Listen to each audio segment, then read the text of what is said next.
నజరానా తర్వాత పట్టుకుందరు, ముందు ఇది వినండి. మనలో చాలా మంది నెల నెల గోల్డ్ స్కీమ్ లో ఇన్వెస్ట్ చేస్తూ ఉంటారు.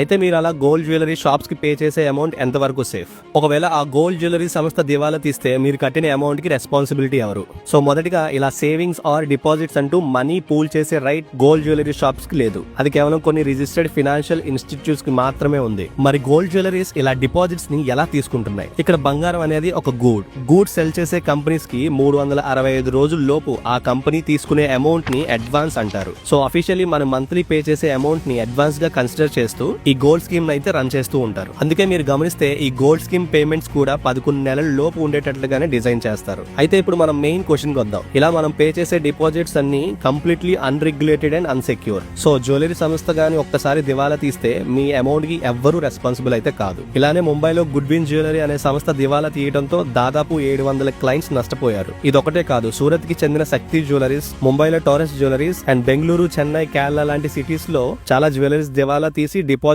చేసిన వాళ్ళకి నష్టాలను మిగిల్చాయి. సో ఖచ్చితంగా మీరు ఫిజికల్ గోల్డ్ లోనే ఇలా స్కీమ్ ద్వారా ఇన్వెస్ట్ చేయాలనుకుంటే బాగా పేరున్న and preferably public listed companies లో సేవ్ చేసుకోవడం కాస్త మంచిది. ఇదే విషయాన్ని మీకు తెలిసిన గోల్డ్ లవర్స్ కి షేర్ చేస్తూ ఇలాంటి గోల్డెన్ కంటెంట్ కోసం పేజ్ ని సపోర్ట్ అయితే చేయండి. సపోర్ట్ అంటే తెలుసుగా, డూ ఫాలో అవర్ పేజ్ ఫిన్ట్రాడే.